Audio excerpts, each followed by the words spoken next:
Mayong buntag mga idol, sa video na to ay isasabak natin si Gushon, kaya panoorin nyo hanggang dulo, para masarap ang ulam nyo mamaya, hahaha.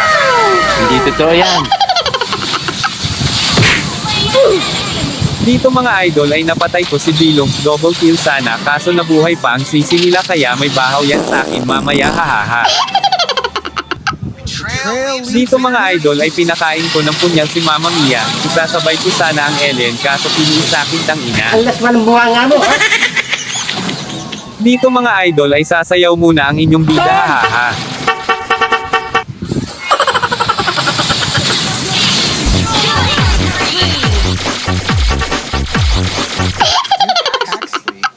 Boring. Dahil tapos na sumayaw ang inyong bida ay oras na para magronda at ito ang sumunod na mga nangyari. Dahil nakapanakit tayo ay kailangan nating sumayaw.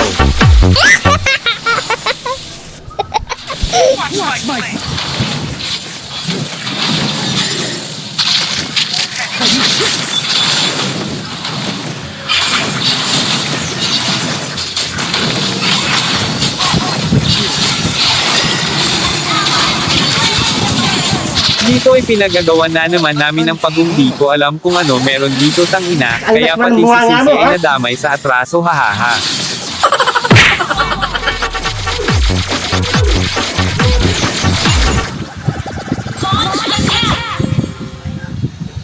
That's it?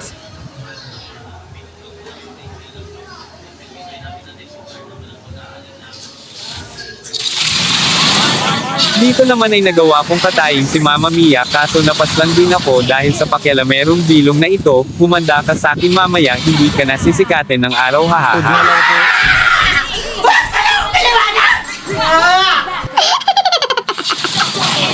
Dito ay sinigurado ko na nakakainin niya lahat ang aking malaki at mahiwagang punyal kaya sulunin mo ito Mama Mia, kainin mo ito at pagsawahan mo.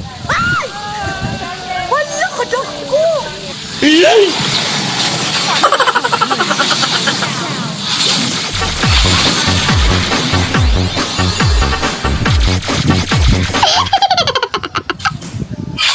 Was not ready.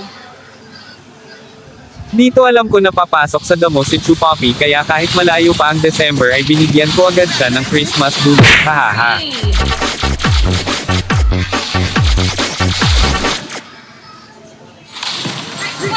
Back up.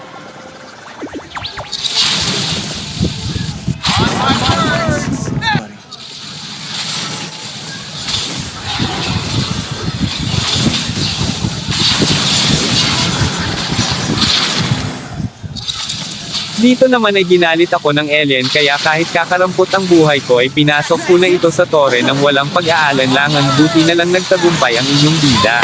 Amazing!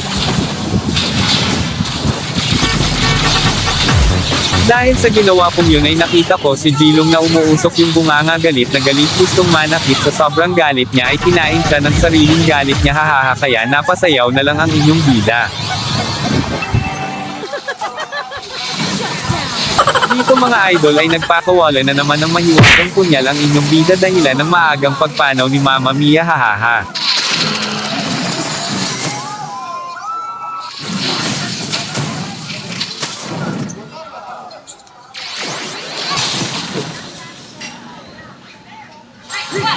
At ito na ang pinakahihintay ko, ang magantihan si Jilong, hindi na ako nag-atubili na ipakain sa kanya ang aking mahiwagang punyal, itong bagay sa'yo, kainin mo ito at pagsawahan, hinayupak ka.